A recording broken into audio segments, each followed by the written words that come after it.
Halo semuanya, kembali lagi di video analisa fundamental bersama Amandana. Ini adalah analisa fundamental dan kalender ekonomi yang berlaku dari tanggal 20 sampai 24 Juni 2022. Nah, seperti biasa, jika teman-teman suka dengan video analisa fundamental seperti ini, jangan lupa like dulu videonya, subscribe, hidupkan loncengnya, dan di-share ke teman-teman yang lain yang sekiranya perlu untuk tahu tentang analisa fundamental dan kalender ekonomi apa yang terjadi yang kemarin dan yang akan terjadi di minggu ini dari tanggal 20 sampai 24 Juni 2022. Nah, sebelum kita mulai ke dalam pembahasan event besar minggu lalu, untuk teman-teman yang ingin join bersama kami di channel Telegram Amandana, teman-teman bisa ke kolom deskripsi di bawah untuk lihat link channel Telegram Amandana seperti yang teman-teman lihat sekarang di layar. Jadi, nanti di sana teman-teman bisa mendapatkan sinyal forex gratis, analisa market, dan edukasi forex secara gratis juga, yang biasanya itu diberikan setiap hari Kamis malam, dan biasanya juga akan ada live trading di YouTube setiap Selasa malam ataupun nanti di hari Kamis malam itu juga. Jadi jangan sampai ketinggalan, segera join di channel Telegram Amandana untuk mendapatkan sinyal forex gratis, analisa market gratis, dan edukasi forex secara gratis juga. Link channel Telegram ada di kolom deskripsi di bawah. Oke, sekarang kita langsung aja lihat ke event besar minggu lalu, apa yang terjadi di minggu lalu. Untuk sekarang itu ada di Selasa, tanggal 14 Juni 2022. Di sini, untuk di hari Selasa kemarin, itu kita ada yang namanya NFP versi Inggris, ataupun versi pound sterling di sini. Di sini kita bisa lihat bahwa average earning index-nya ternyata turun dari perkiraan, dan jumlah orang yang menganggur ternyata jumlah orang yang bekerja ternyata minus, dan jumlah orang yang bekerja ini ternyata naik, dan tingkat pengangguran ternyata naik juga, seperti itu. Lalu di sore hari tentang euro, gini ada Jerman, itu ternyata minus, dan untuk USD Price Production Index, PPI ini ternyata tetap di perkiraan yaitu 0,8%. Lalu di hari Rabu kita ada core retail sales dan retail sales, lalu ada ekspor dan import. Di sini ternyata semuanya mengalami nilai yang kurang bagus, hanya ekspor saja yang sebesar 2,8%.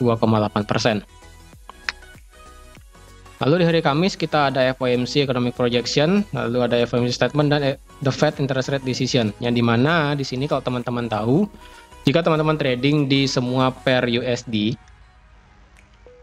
seperti yang sudah saya kasih videonya, yaitu tentang analisa market sebelum rapat FOMC meeting itu teman-teman bisa mendapatkan guidance untuk melihat bagaimana pergerakan pada saat FOMC meeting. Dan kenyataannya pun diperkirakan bahwa FOMC hanya akan menaikkan suku bunganya sebesar 50%, tapi kenyataannya ternyata langsung naik sebesar 75%. Nah, untuk press conference-nya itu nanti akan saya bahas di terakhir video tentang notes-nya. Lalu di pagi harinya itu kita ada GDP di New Zealand ternyata minus 0,2%, lalu di Aussie tentang employment change dan tingkat pengangguran itu ternyata tingkat orang yang bekerja ternyata naik menjadi 60,6 ribu, dan tingkat orang yang menganggur ternyata naik 3,9%. Lalu di hari Kamis tetap ya di hari Kamis, tapi di sore harinya di sini ada Swiss National Bank Interest Rate Decision ataupun banknya Swiss, yaitu dengan pair Swiss franc CHF. Di sini ternyata tidak sesuai apa yang sudah saya berikan di analisa fundamental minggu lalu, yang dimana diperkirakan hanya akan naik 25 basis poin, ternyata kenyataannya itu naik 50 basis poin, yang dimana itu langsung menjadi minus 0,25% di sini sebenarnya. Nanti SNB press conference-nya juga akan saya bacakan di notes-nya nanti. Lalu di sore hari kita juga ada BOE MPC Official Bank Rate Vote. Ternyata di BOE ternyata semua setuju untuk tetap menaikkan suku bunganya, yaitu sebesar 25 basis poin dan menjadi 1,25.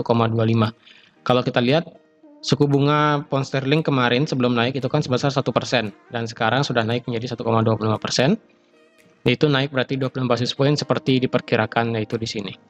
Lalu di sore hari, di malam hari tepatnya, kita ada Philadelphia Fed Manufacturing, Building Permit, dan tingkat pengangguran ternyata di sini semua jelek, semua berturun, dan tingkat yang orang yang bekerja juga naik menjadi 229.000.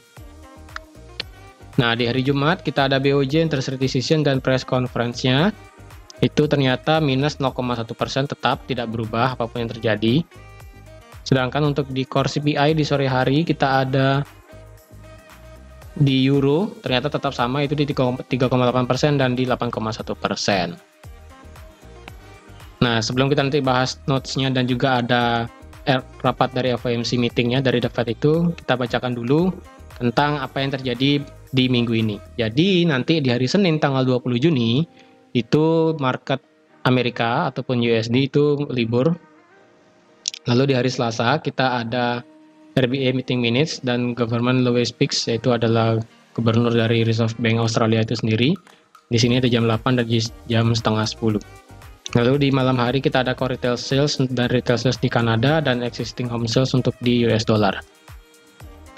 Lalu di hari Rabu kita ada yang penting, yaitu tentang angka inflasi, tingkat inflasi di Inggris di jam 2 nanti. Itu di hari Rabu ya, di hari Rabu ingat.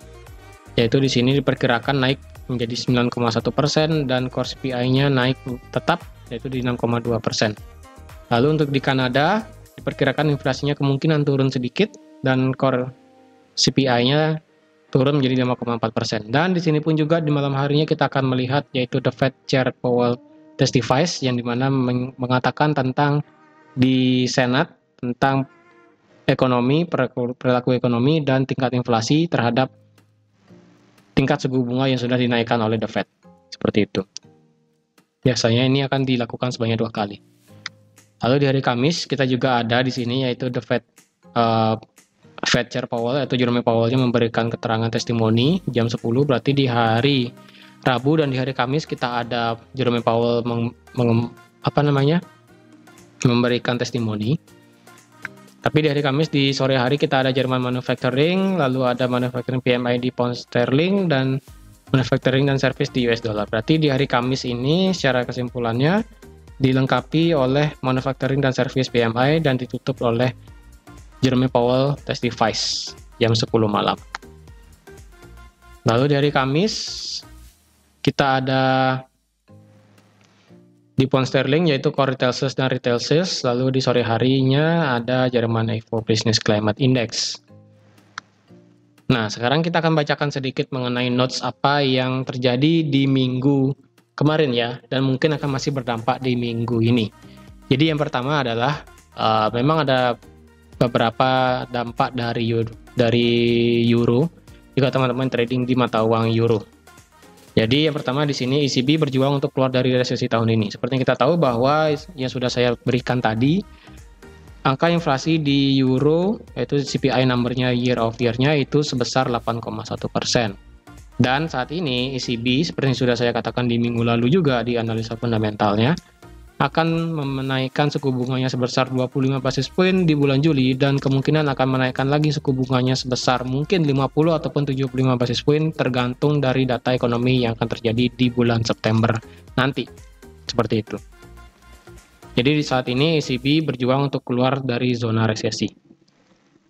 Nomor 2 di sini ECB tidak akan didominasi oleh pertimbangan fiskal. Maksudnya adalah target dari ECB sekarang adalah berjuang untuk melawan inflasi yang dimana tingkat inflasinya masih di atas 2% dan berguna untuk lebih tepatnya itu menstabilkan harga yang ada di Eropa. Kalau kita tahu bahwa Eropa mengalami tingkat inflasi sehingga harga bahan makanan, harga gas, harga minyak itu mengalami kenaikan yang cukup tinggi seperti itu. Oleh karena itu ECB berusaha untuk menstabilkan harga apapun yang terjadi untuk melawan inflasi.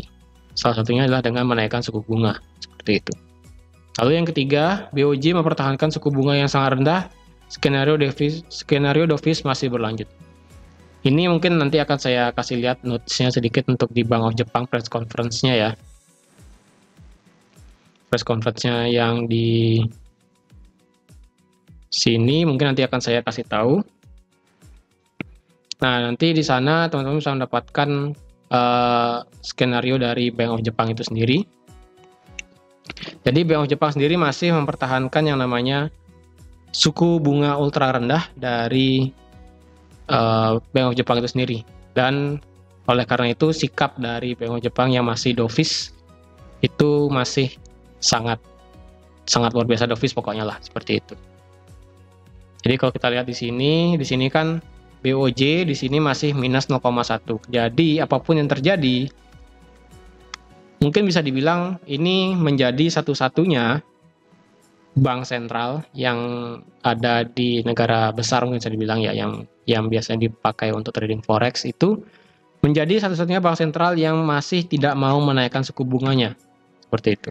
Kalau kita lihat Swiss saja yang kemarin itu menaikkan suku bunganya sebesar 50 basis point, memang sih masih minus 0,25, tapi setidaknya dia sudah menaikkan suku bunganya. Dan untuk euro sendiri, dia akan menaikkan 25 basis point di bulan Juli. Sehingga kalau kita lihat Bank of Japan sendiri ataupun mata uang yen sendiri menjadi salah satu bank ataupun salah satu mata uang yang tidak mau menaikkan suku bunganya untuk saat ini. Seperti itu. Lalu nomor 4, Bank Sentral Australia memperingatkan inflasi terlalu tinggi, tindakan tegas diperlukan. Maksudnya adalah tingkat inflasi yang dirasa di negara Australia ini memang sangat tinggi, sebesar 6,8%, itu saya lupa. Jadi karena itu dianggap tinggi oleh Gubernur Lowe, jadi bisa dibilang bahwa tindakan tegas dari RBA mungkin akan diperlukan, yang dimana mungkin ketika nanti pada saat ada rapat ataupun yang namanya RBA interest rate decision, mungkin akan terjadi kenaikan suku bunga sebesar 75 basis point, mungkin loh ya, dan itu mungkin akan terjadi di bulan depan, seperti itu. Nah, di sini nomor 5, The Fed menaikkan suku bunga sebesar 0,75% karena inflasi merajalela memaksa kenaikan terbesar sejak 1994.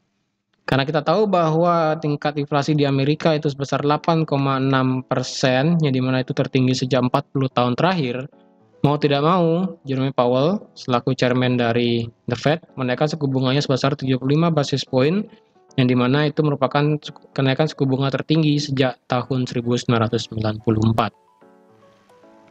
Nanti mungkin kita akan lihat, di sini juga ada link YouTube-nya, jadi kalau teman-teman mau nonton versi YouTube-nya, teman-teman bisa langsung nanti lihat aja, cari ya di YouTube tentang The Fed ataupun Federal Reserve itu dicari aja di YouTube, nanti juga ada. Lalu nomor 7, Swiss National Bank secara tak terduga menaikkan suku bunga untuk memerangi inflasi. Jadi seperti kita tahu bahwa secara mendadak ya, secara shock gitu, secara langsung tiba-tiba tanpa adanya diperkirakan, bahkan perkiraannya pun hanya naik 25 basis point, tapi kenyataannya naik 50 basis point. Jadi untuk di negara Swiss sendiri memang inflasinya 5%, di atas 2% juga.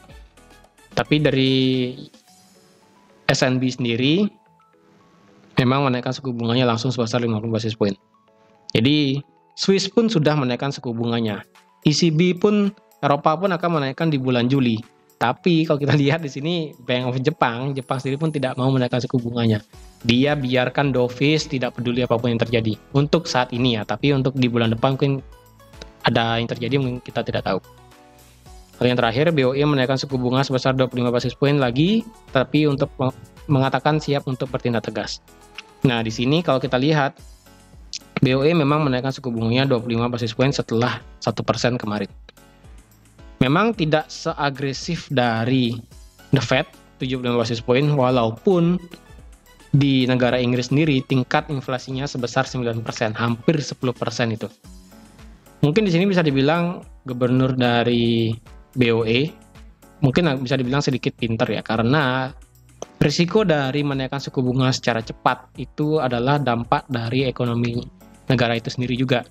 Jika menaikkan suku bunga terlalu cepat, dampaknya adalah ke tingkat ekonomi, ke tingkat jumlah orang yang bekerja, ke tingkat GDP itu, ke tingkat semuanya berhubungan dengan ekonomi, dari orang bekerja, dari orang digaji, lalu yang sebagainya, semua itu pasti berpengaruh. Jadi memang yang dilakukan oleh Bank of England sendiri memang bisa dibilang tepat, yaitu menaikkan suku bunganya memang perlahan-lahan tapi dengan pasti. Tidak seperti di Amerika sendiri langsung loncat 75 basis point, karena nanti kalau kita lihat takutnya nanti di Amerika itu bisa terjadi kesenjangan antara tingkat suku bunga yang tinggi, tapi inflasi juga masih tinggi. Sedangkan tingkat pengangguran nih bisa-bisa naik seperti itu. Bisa-bisa kembali ke 4% seperti itu. Takutnya seperti itu. Nah, di sini mungkin teman-teman bisa lihat untuk FOMC press conference di bulan Juni, tanggal 15 Juni kemarin sebenarnya ya. Itu teman-teman nanti bisa lihat, mungkin linknya bisa saya taruh di deskripsi ataupun nanti di pojok kanan atas, seperti itu. Nah, di sini ada yang namanya Assessment of Appropriate Monetary Policy. Yang di sini teman-teman bisa lihat kalau versi penglihatannya ya. Mungkin saya kasih gini deh, apa namanya? Teksnya ya. Mungkin saya akan kasih teksnya yang dimana teksnya ini teksnya dalam artian transkrip dari apa yang dikatakan oleh Jerome Powell di YouTube ini. Mungkin akan saya kasih sekarang. Ya, di sini teman-teman bisa baca ataupun kalau teman-teman ingin download dari transkripnya ini, transkrip dari Jerome Powell Conference ini, silakan ke kolom komentar, silakan minta. Nanti akan saya kasih linknya. Nah, di sini kalau kita lihat ya di sini yaitu today the Federal Open Market Committee raised its policy interest rate by 3,4% percentage points. Seperti itu. Berarti sudah naik 0,75%. Nah, di sini kalau kita lihat juga ada kata-kata yang penting yang perlu teman-teman perhatikan, yaitu nah, di sini diperkirakan yaitu tingkat pengangguran diperkirakan akan mencapai 3,7% tahun ini dan naik ke 4,1% di tahun 2024. Ini untuk unemployment rate ya. Itu tingkat pengangguran. Sedangkan untuk inflasi diperkirakan mungkin akan naik sampai ke di mana ini ya?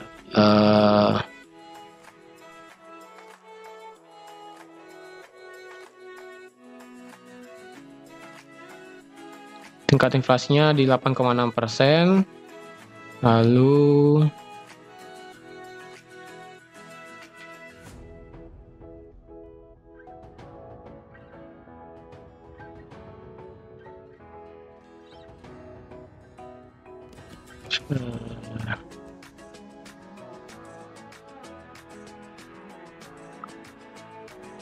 ya 8,6%, berarti diperkirakan akan turun untuk nanti tingkat inflasinya bisa sampai ke 4% atau 2% lagi nanti sampai ke tahun 2024. Seperti itu. Nah, untuk tingkat suku bunga sendiri seperti yang sudah saya kasih lihat tadi di video YouTube-nya sebentar, itu untuk tingkat suku bunganya diperkirakan akan naik sampai 3,8% in the end of the year.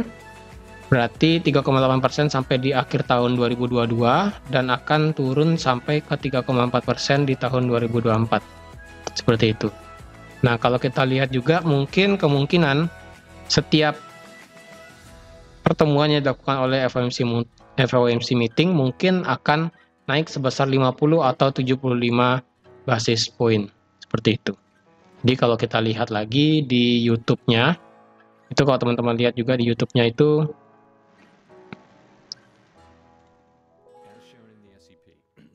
memang kalau kita lihat di sini di tahun 2022 diperkirakan sebesar 3,8% di endingnya.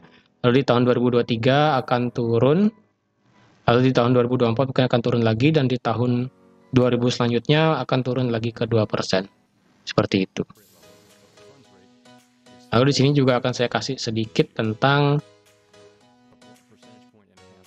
statement monetary policy dari Bank of Japan.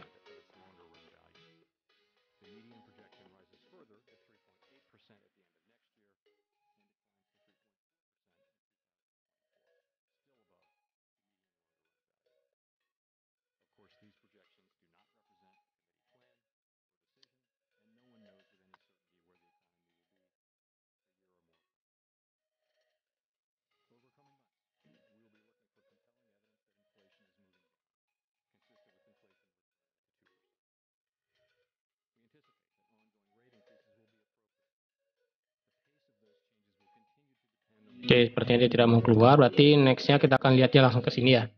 Ke Fed Rate Monitor Tool. Jadi Fed Rate Monitor Tool di sini teman-teman bisa lihat kalau nanti di bulan Juli itu akan naik sebesar 50 basis point. Itu lebih tepatnya 75 ya, 75.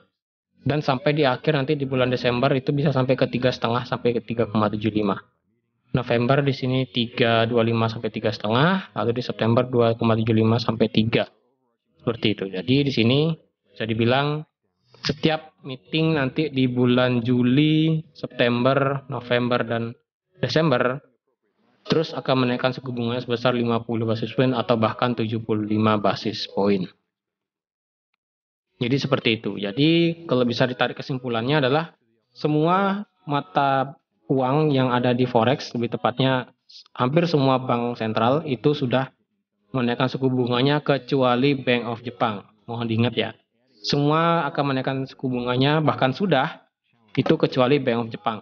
Kecuali Jepang, lebih tepatnya kecuali yen. Jadi kalau teman-teman trading di yen, itu pasti open posisi buy. Jangan pernah open posisi sell, karena Bank of Japan sendiri masih memberikan ultra low monetary policy, sangat dovish, berarti sangat cocok untuk buy di semua pair yen. Seperti itu. Dan untuk di Amerika sendiri, memang saat ini sebesar naik suku bunga sebesar 75 basis point, dan nanti diperkirakan akan naik lagi sebesar 75 basis point juga setiap rapatnya. Jadi diperhatikan aja setiap The Fed muncul setiap bulannya, seperti itu. Lalu untuk di pound sterling, seperti yang sudah kasih tahu nanti di hari Kamis ya tadi ya.